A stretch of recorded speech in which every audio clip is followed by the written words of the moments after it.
Hi, I'm Marie and welcome back to Clutching Our Pearls. Today, Susie and I have the absolute pleasure of talking to Morgan Sheets, and we're going to talk about a few things: entrepreneurialism, disabilities, self-advocacy, and all of the things that go with making your life what it needs to be for you. Morgan Sheets is a media and marketing consultant that teaches female entrepreneurs established health, wellness, and fitness businesses how to land and leverage media coverage. Through her program, Get Your Message in the Media, she walks business owners through a step-by-step process to land media coverage so they can increase their impact, leverage their exposure, and attract their ideal clients, which also comes with fun stuff like increasing your income, establishing your authority, and being a leader in your industry. Morgan has landed placements for health and wellness entrepreneurs on Oprah.com, Prevention, First for Women, and a litany of other high-quality media placements. Did you say Oprah.com? I did say Oprah.com. I've heard of Oprah. She's kind of famous. Yeah. So Sweet. Morgan knows a little bit about what she speaks. And we wanted to get today into journey, because journey is to entrepreneurialism, or even to finding out who we are in this world, is not always an easy path. So Morgan, I want to just open this up for you to share your journey on how you became an entrepreneur and the big, hairy why. Well, thank you for having me and letting me share this journey and speak about it this way. I think this is actually the first time that I'm talking publicly about this angle. I realize as we're talking, so I'm excited. So my very first entrepreneurial ventures was at like 7 years old. I started small. I would go pick wildflower bouquets, and I lived in a farmhouse in Holland at the time, and we were right next to a national forest, and I would pick these beautiful bouquets and sit by the path on the weekends trying to get people to buy them, or my art. And I have a picture that I keep and I look at to honor, that part of me, because 7-year-old me just knew that she wanted to create things and, support herself, make money doing them. And then older version of me, first helped my mom start her business. She had hired someone else, and at 23, he didn't work out. She invited me in, and I helped her build and grow that business until we sold it. And on the journey to help her grow the business, I started to quickly realize that I was really facing a lot of challenges that weren't going away. And so it became important to me. And I realized in that process that if I wanted to support myself in this world, the way the world was structured at the time, especially like corporate America, there was no way I could work in that environment. So I decided, well, I can only go up from here, basically. I started my business in August 2013. I formally formed an LLC, and I started it right after having a severe adrenal fatigue breakdown from a reaction to a hydrocortisone shot to get rid of poison ivy. It was the worst time to start a business, but also the best, because that negative side effect from the shot derailed me in my life so much and literally put me on the floor that it made me think very deeply about what I wanted and what I would do for it and what I would stand for. And that was my why for starting the business then. And then as I continued my journey towards both figuring out what I was going through health-wise, because I didn't really know. I had started showing symptoms at 15 and did not just have any diagnosis or real understanding of what was happening to me until I was about 35, I believe. Until 35? 35. So 20 years I lived, and frankly, I'm getting off track of starting the business, but until I was formally diagnosed, and this is part of why I value actually using labels and in my work, to raise awareness, is that I just thought I was wrong. I thought there was something wrong with me. I thought I was failing. I thought I was broken, and I was trying so hard. I bought a house at 19. While going to college full time and working part time. I tried very hard, high achiever. And I devoured health and wellness books to try to fix myself. And I really internalized me being the problem because it took so long. 15 to 35, 20 years. What kind of things were you hearing from doctors as you were trying to figure this out? At 15, it was testing for mono. I found out I had hypoglycemia. Later, through my own research, I realized it's even reactive hypoglycemia. So the advice I received about hypoglycemia, it still drives me crazy, which is why I work with health and wellness professionals, was to eat cottage cheese. That was their naturally. Like that was how I was supposed to fix my hypoglycemia, was to eat cottage cheese and eat meals 3 times a day. And they tested me for mono. I didn't have it. And I was sent to therapy where I was told that I was chemically imbalanced. I heard that a lot, that you have a chemical imbalance, but no one really told me how I could fix it or what I could do about it or anything like that. And so Prozac was offered at that time, which I didn't personally want. My parents are more natural focused, so they were against it.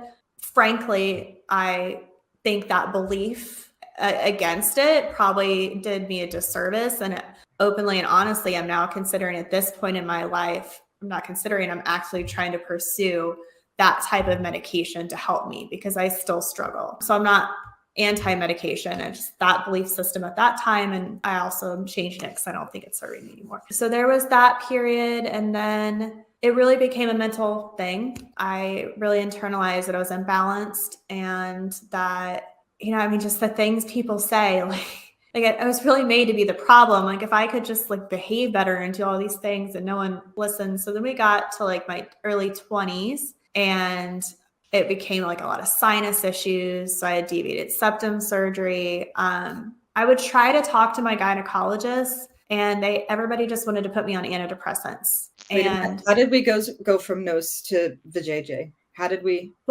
make that transition? It is quite a jump.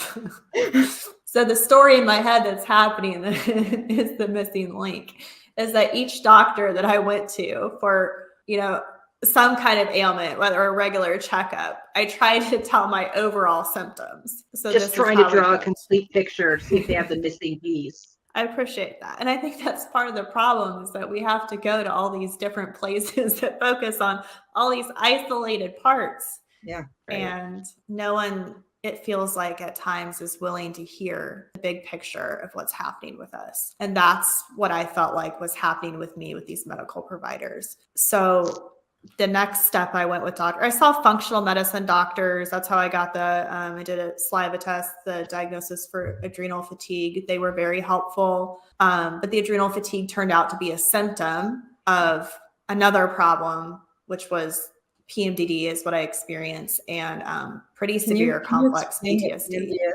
I can. PMDD is premenstrual dysphoric disorder, which is, in layman's terms, means that in theory, women that experience this disorder like I do, we have bodies whose have a genetic or cellular reaction, negative to severe negative reaction to our own natural hormone fluctuations. This typically presents in the luteal cycle, though there is a range of how women experience this disorder. So that's not always true for every woman. And it's believed to be to progesterone. So it comes with some really fun things like severe suicidality, fatigue that you can't get out of bed, long list of other aches, your PMS pains, is trying to kill you. Yes. Mine tries to kill others. So that's just kidding. Well, I know that feeling too. Yeah. And it actually, I do want to make an important distinction because PMDD is not PMS. The main difference is that PMDD, our bodies are actually consistently negatively reacting to the hormone, whereas PMS is, a little bit different. I don't know because I look more at what I have. Right. But it is a common misconception that I wanted to clarify. No, thank you, because I am 100% ignorant about your condition and very interested to learn. So thank you. You're welcome. Yeah. And it's so hard when it is something that is so under the radar and so infrequently talked about, because I have been fighting endometriosis and adenomyosis since I started my menstrual cycle. All of the major symptoms: passing out, vomiting for days, unable to walk. And of course, they would tell me to shake it off. And I got to tell you, when Viagra came out, I was like, you've got to be kidding me. You can make a dick stand up for 8 hours, but nobody's paying attention to this disorder that is disabling women at like 1 in 10. And my symptoms would last 17 days. So 17 days out of the month. Mm-hmm. So more than half. Yeah. That's terrible. And it's terrifying. It's debilitating. I mean, at my worst, I had 7 functional days out of the month. And I mean, I don't know about you, but it was literally debilitating for me. And it's difficult. I know you're a high performer. It's so challenging to face living in a debilitating body when you have this high performing mind. Like one of you was like, let's go do things. And it's like, no. And during that, you started a business. Yeah. And how can I ask how much? So when I started my business, a lot of it was because I wrote this in the intro 100 years ago that, I was a square peg in America's, round hole, but like, I'm fucking different and it's hard to employ me, because of the accommodations I need, because of my mental health, which is not great. I have PTSD, I've got some stuff going on, but when I'm in a supportive environment, well, I used to have to create those for myself. So was that a part of what you did? Yeah, or part of why you did? Yeah, it was the main angle. Exactly what you said. I mean, I'm also really weird and different, and I knew I was unemployable. I had one corporate job in college working for Verizon Wireless, and I had people throw phones at my head, and I was like, kick out the front door, crazy things, and won't go into that too much. But I was like, this isn't for me. I need to find another way. And also at that job, 2 things that maybe at that young age, because I was like 2019 at that job, I would have to sit. I didn't know, like I said, I didn't really know I was sick. I knew I had symptoms, but I didn't know it was a chronic illness until, 20 years later. So I would have to sit down sometimes because at the time customer service had to stand. And I wouldn't be able to stand my full shift. Like my body would just want to give out, and I'd go get a chair. And I was sat down in a chair one day, and he physically pulled me down the hall, like away from my station into the hall. I was like, you can't sit down. And it's like, and this is also a challenge of someone like both of you where it's invisible, right? Like we look perfectly normal to everyone else on the outside, and yet we're battling all of this stuff on the inside. And not only are we battling it, but we constantly have to prove it to other people and like defend ourselves and against like being called lazy or like, all of these things, because we're just trying to do the things we need to accommodate, take care of ourselves. And I think that experience, and then like during that time frame, my grandmother also died, and I held her hand while she passed, and I laid by her deathbed, and that same manager threatened to fire me. And he said, if you don't come to work, I said, okay, bye. And those things really motivated me to, like, just like you said, be the one to be the best boss I could be for myself and try to create the environment and structure and space to allow me to thrive as a whole person. So mental work I love. I tried massage therapy. That's what I started my business, and I loved it, and I was good at it, and I taught workshops. But because I'm super analytical and I love data and metrics and ideation, like the mental part of me was really unhappy. And so my business has really been a journey to give myself space to both create income to support myself, but also give my space to just allow personal growth and self-exploration and meeting my own needs. Like you said, there's just a lot of stuff that goes along with these issues. And at the most basic, it's just giving myself the ability to take care of them. Yeah. And, I think especially as we fight the invisible, which, I think we are 3 women that have pretty unique disorders. We tend to be the guinea pigs. I can remember being put on Depo-Provera, which is what they use to castrate sex offenders. I didn't know that. At like 23. And I put on 40 pounds in a week and was sleeping 15 hours a day and lost my sex drive. I was like, yeah, this is a great. I don't know if this is too personal, but did you also have a lot of bleeding and like mental insanity with it? So I did have a lot of the bleeding to the point where There were days that I knew that I could not leave the house, and I would arrange my schedule to the days when I could not exit because I was wearing adult diapers. Yes. Just to get through a couple of hours. The mental thing didn't show up as mood swings as much as it did defeat, because I'd been fighting this, and nobody was doing any research. Nobody was making any headway. They just came out with the first drug for endometriosis in the past year. And you can only take it for 6 months in your entire life. In your entire life. Oh, God, why?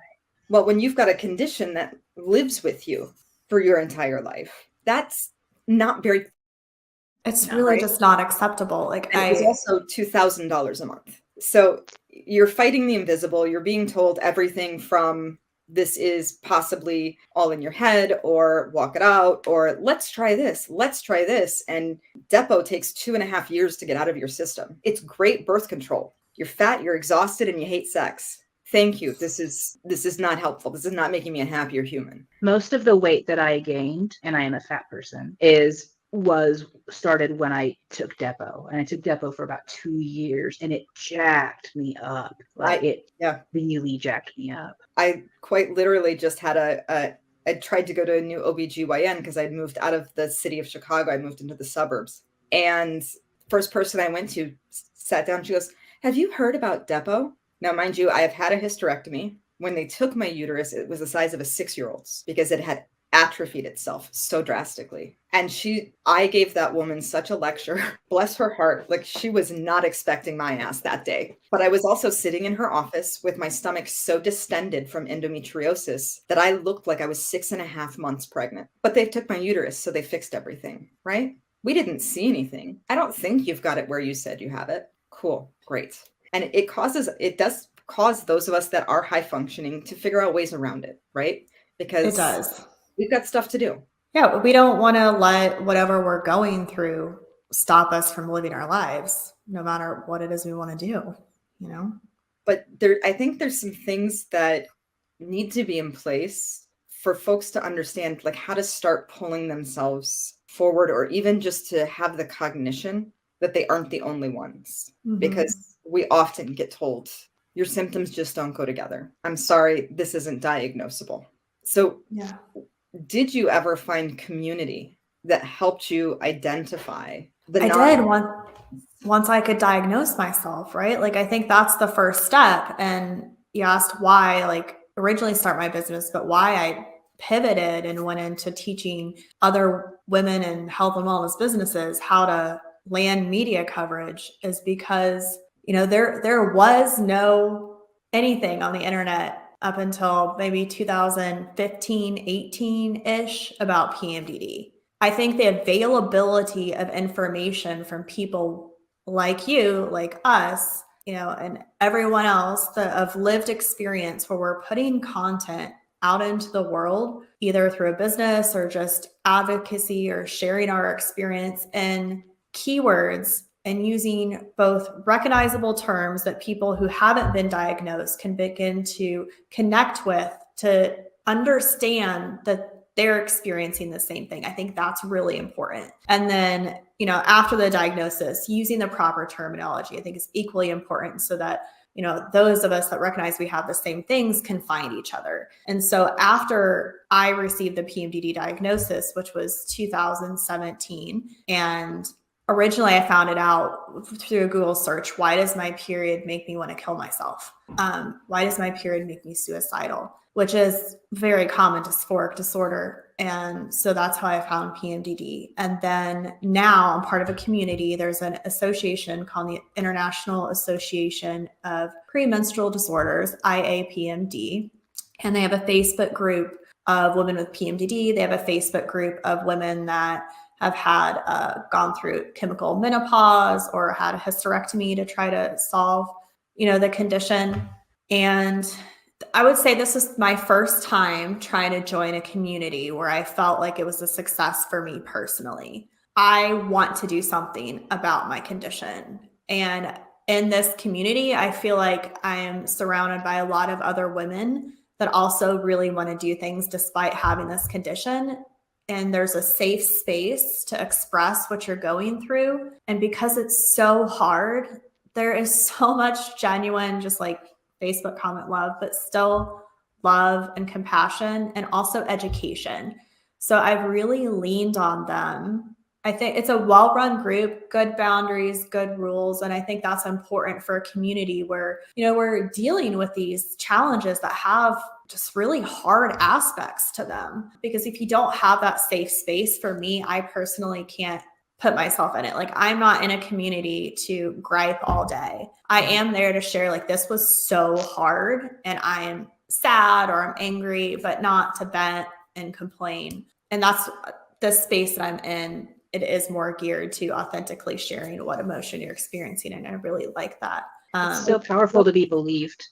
That's the truth. And that's the crux, I think, of the problems that we're facing as women in the healthcare system. Like I say so often, like, I don't know why in 2022 that we have to prove that we are biologically different than a man. And it's not just that we have different parts. We're not an engine that has like a V6 versus V8 or a pickup truck versus a car. Like, our biological difference transcend into our whole body. So, like with you with your endometriosis, like, yeah, you can take the uterus out, but it can go elsewhere in your body. Like, it doesn't stop the actual right when problem. It's in your legs, and they don't believe that the only reason I was able to prove to them that it was in my legs and following my nerve paths is I put a TENS unit on, and it traveled down the exact same nerve route that I was having pain on a monthly basis. And I had to go in and be like, look, motherfucker, I scienced myself.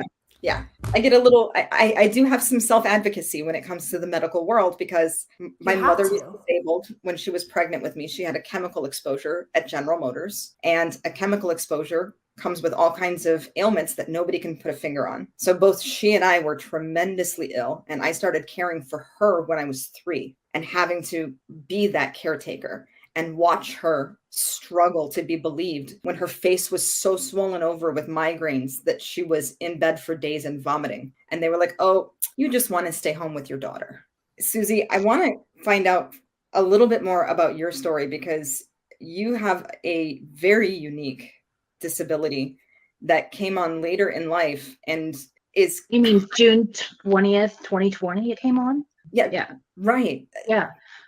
So I was on June 9th, 2020. I was in a friend's backyard all day in the shade, hanging out. And because it was 2020, we couldn't be inside with people. So everything was great.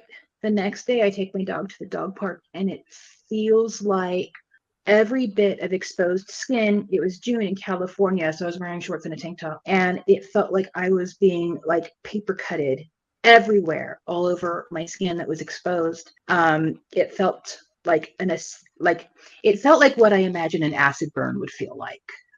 There was like a gross toxicity and pain to it, and I freaked out because I had no idea what was happening in my body. I was terrified, and I left the dog park. I went home, and I felt like I had what I imagined a radiation burn would feel like, and I felt just nauseous the rest of the day. I went out again the next day. Same thing happened. The third day, I stuck a finger outside of my front door into a sunbeam, and my finger had a reaction. So I haven't been able to go outside during the day without searing agony in 2 years. And it sucks. And it's undiagnosed.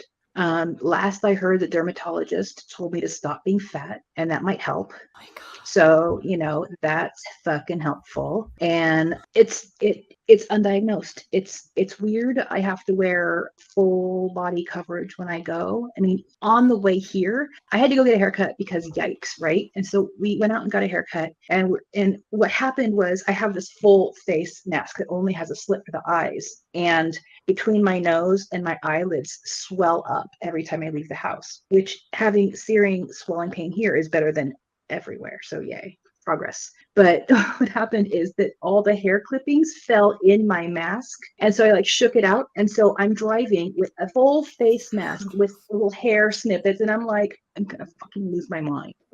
Because it was, anyway. Because you were wearing a hair shirt on your face while trying to protect everything else. Because I was doing weird face bondage like I always do. I get mad because I'm like, oh, this is a stupid fucking disability. It's dumb. I didn't ask for it. I didn't earn it. I didn't deserve it. But here we are.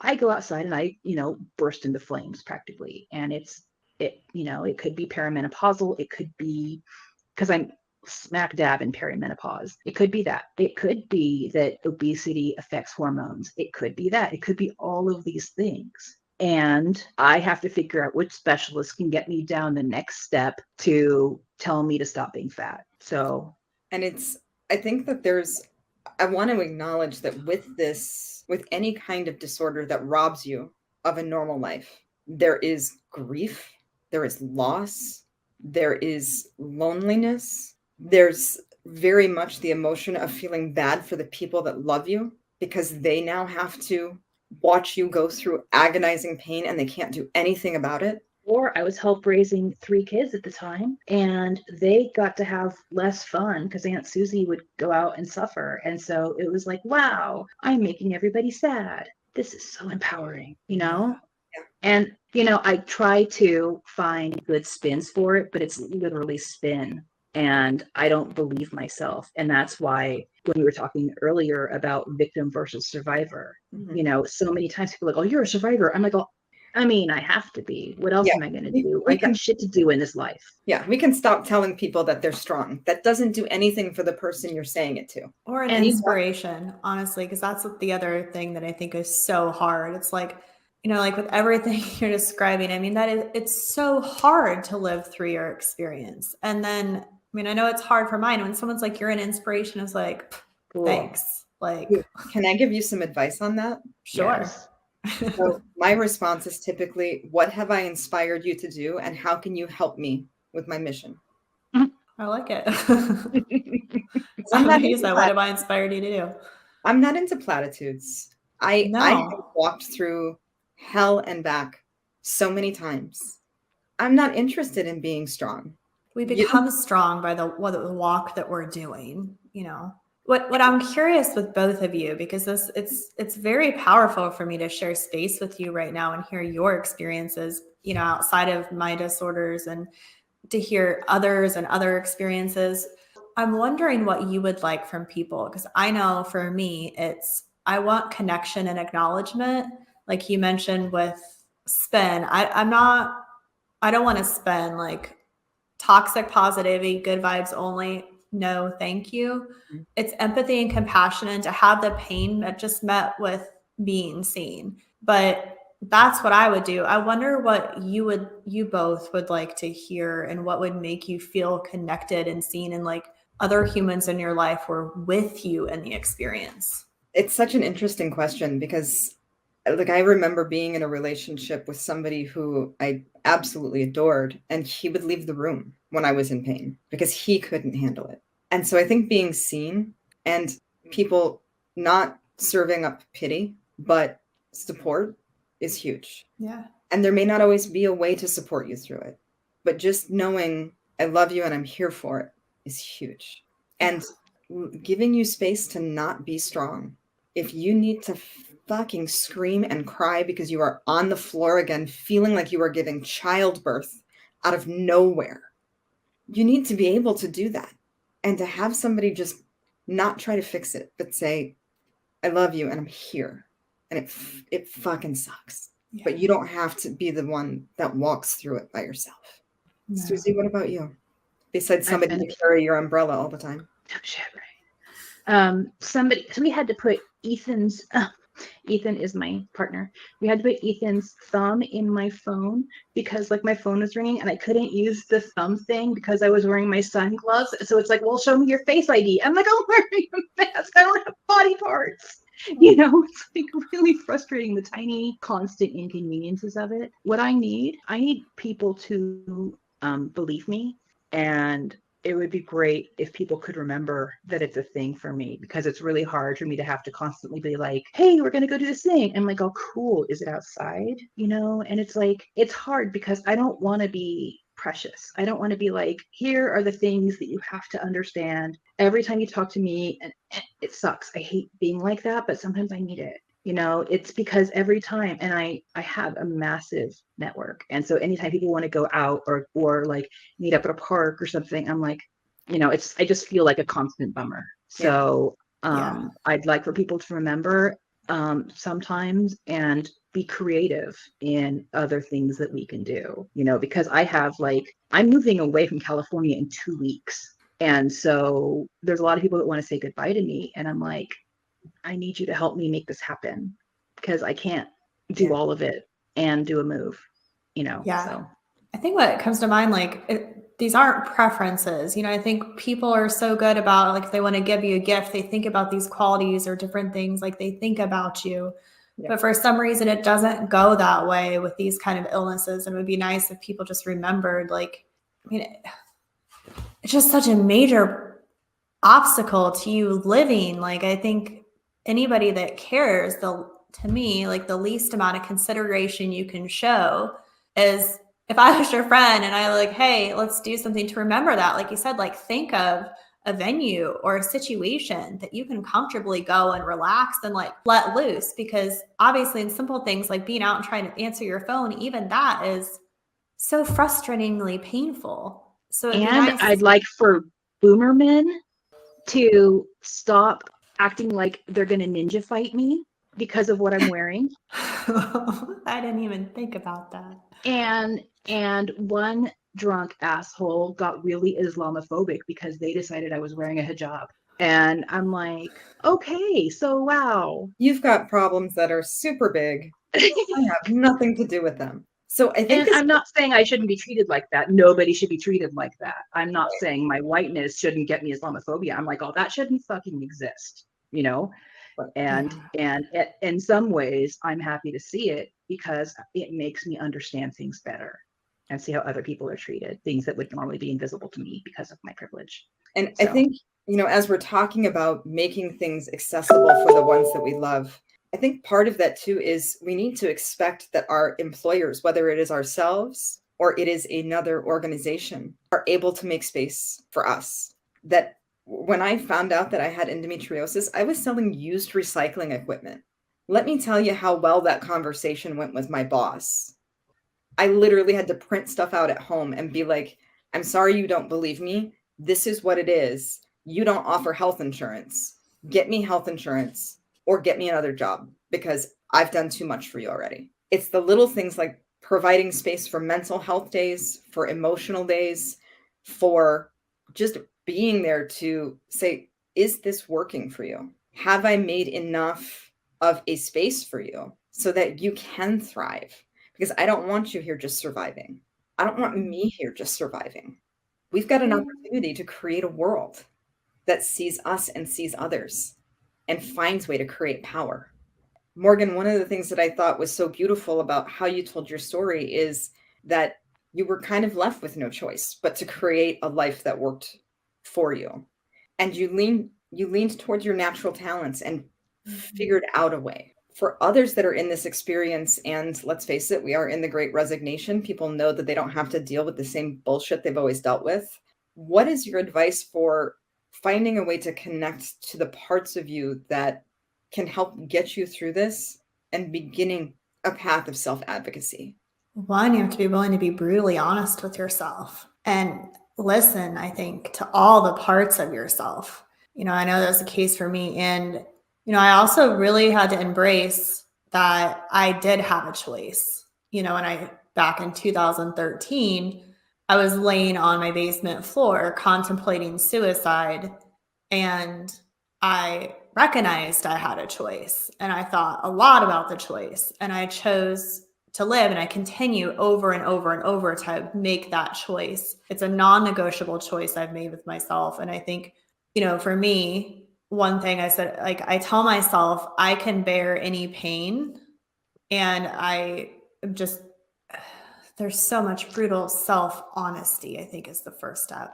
I'm trying to think of instances, but honestly, my neurological, this light, I'm starting, got to ground myself in for a minute. Can I compliment you very quickly? While you take a minute, can I compliment you? Sure. Okay, because I am very grateful that you are, whatever is enough in yourself to talk about the suicidal ideation. It is, I believe, far more common than many people care to admit out loud. So thank you for that. It's something that I have dealt with a lot. And I swear the only reason that I haven't is because I've got 22 nieces and nephews, and I don't want to curse them with the grief of that, you know? And I am, you know, I hope my sister-in-laws aren't hearing this, but I am the favorite aunt. It's important, you know, it's like we understand the ripples of it. And So the next thing I think is curiosity. Thank you for that compliment. And I'm going to take it and jump off of it because, you know, after that state of choice, sorry, I'm really struggling with my light here and my nerves. The ideation and sharing and the pain. One, I want to share a perspective of the ideation that I learned that was helpful for other people that struggle, because like any of us facing things, I think we tend to make it personal, and it's not personal. How I've learned to frame suicidal ideation is that it's a defense mechanism. It's actually, you know, my survival brain trying to kill me to keep me safe. Super dumb, but our reptile brain is like that. And that's something I have held on to and reminded myself over and over and over as I continue to make the choice, and it's helpful. So how we find these paths, going back to the curiosity, I do think you have to really hone in on the problem within yourself that you're really facing, because until you look at the right problem, you can't fix it.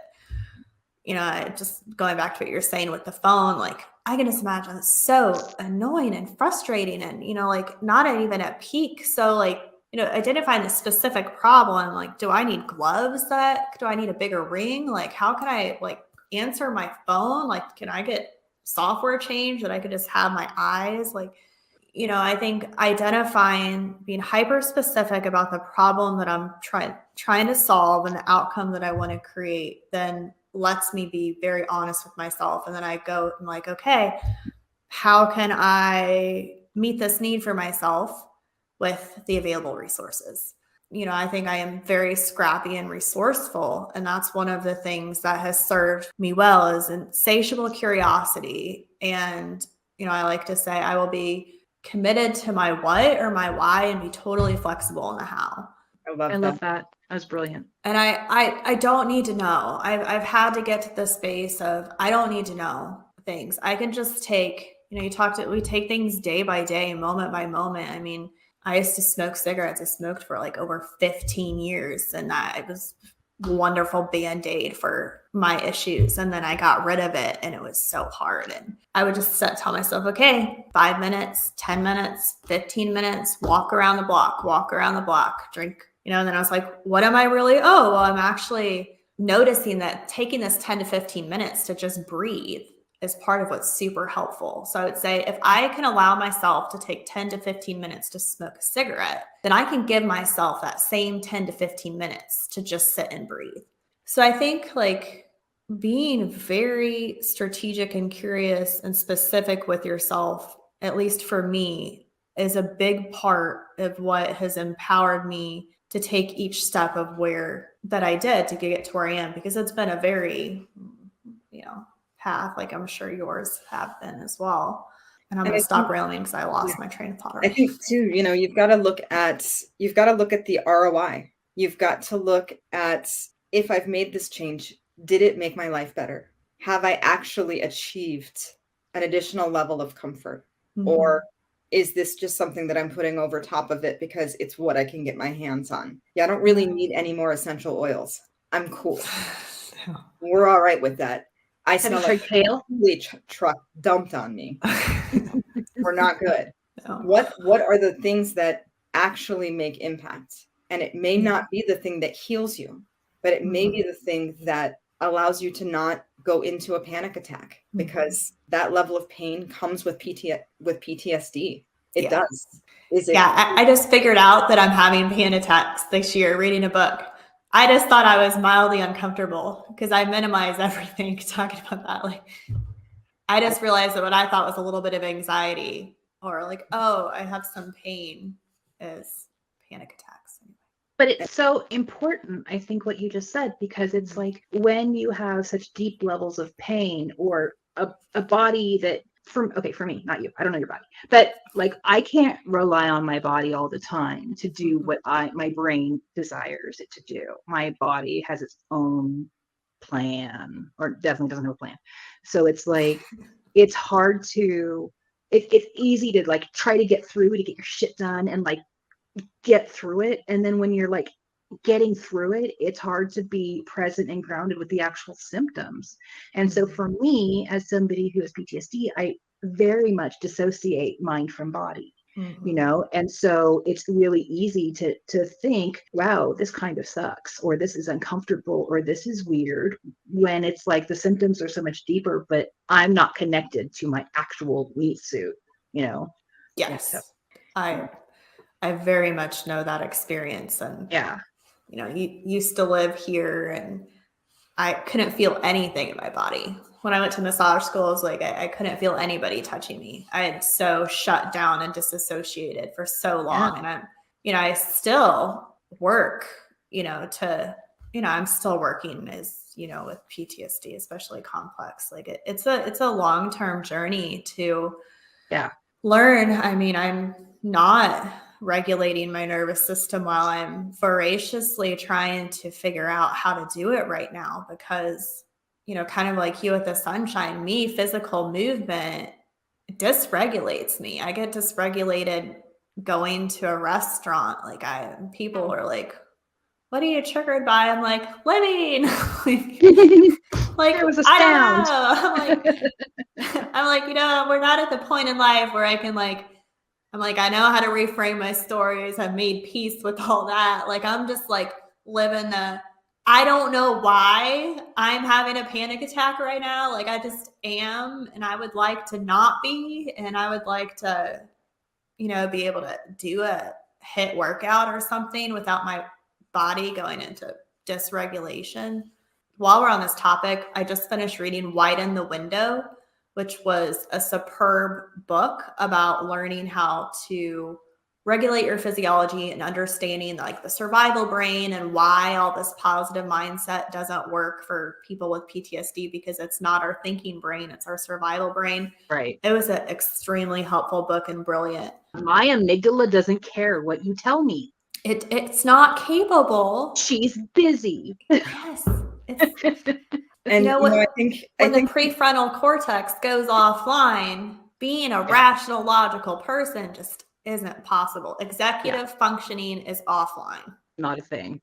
So like, I kind of want to bring it back to that point, Susie, of we can do a good job getting lost in the busy, but the busy really isn't going to serve us if we are physically breaking down in the process. For those of you that are not connected to Morgan Sheets yet, I want to make sure that you can find her. She's on Facebook as Morgan Sheets. Instagram is at livebedogood. And you can find her website at morgansheets.thinkific.com. Morgan has done an incredible job of not only embracing what challenges she's found herself with, but being an advocate for creating a lifestyle that is not typical for most people, but was brave enough to take those steps and possibly fail and possibly succeed. So much but failure. Not be stuck in the busy more than she was available to herself. Hey, Mary, I have an idea. Let's never stop this episode. Can we just like stay in this moment? Because it feels so good to like be talking on this level. Morgan, I'm accidentally a little in love with you. It's been a real, honestly, treat to share space with you both. I mean, I feel like we've connected, and I think what we are all experiencing together right now is what we were trying to share, that we're looking for, is just to share space, to have our experience just witnessed, by people who care. And I want to leave people with one question that I've asked. Marie, you were going back to like not the busyness. And one thing that I've really focused on is what's going to improve my quality of life. Just like in business, there's a big difference between revenue and profit. There's a big difference between doing the things we think we need and the things that are going to actually improve our quality of life. So if you just go through your day every day and be like, what can I do in this moment to improve my quality of life, or this day, or this half hour? That's what I did every day.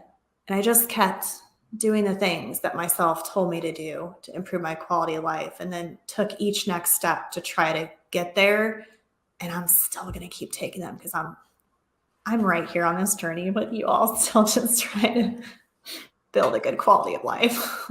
Well, and on that So note, good to find sisters on the path, you know? yes, we need sisters. We need folks that are going to be there to help us get through life, because life is going to happen all over you, no matter what your background or how successful you've been or how much you've been praying for yourself and everybody around you. At some point, you're going to need community. Don't be silent. You should not suffer on your own. There are people out there that can hold space for you, that can hold love for you and not have the answers. Find those people and don't stop searching until you do. If you're listening to this podcast, you have found those people. We are not only space holders, but we are advocates and we are fighters. And we're also highly skilled at being vulnerable. That is one of the hardest things you're going to ever learn, is that the broken parts of you see the broken parts in others and do an incredible job of helping to lift each other up. But you've got to be able to show up with them. Thank you so much, Morgan, for joining us today, Susie, for being my badass co-host every day, and to all of you who have been listening. Please, please, please take with you one thing. Love yourself enough. Even if you're not there today, try one thing. Try one thing that increases the quality of your life, because your life matters. And the minute you find someone else that can connect on that level, you're going to start to move things forward. Thank you all so much for joining us, for your honesty, and we want to hear from you. Make sure that you give us feedback on the podcast, leave us a review. We like the good ones, but we'll take the other ones too. And we will continue to provide resources for you. Live the life that you deserve, not the life that you were told you deserve. Thank you for listening to Clutching Our Pearls. Clutching Our Pearls is a no-holds-barred conversation about women, work, and the world. We strive to approach economic, social, professional, and cultural topics from an open-hearted, good-faith, intersectional feminism point of view. What started as a single mom and business owner's reaction to the coronavirus pandemic continues as a mission to change how work works so that the people have choices. Learn more at fwdrevolution.com. If you enjoyed this podcast, please leave us a phenomenal review on the platform you use. Talk to you next time.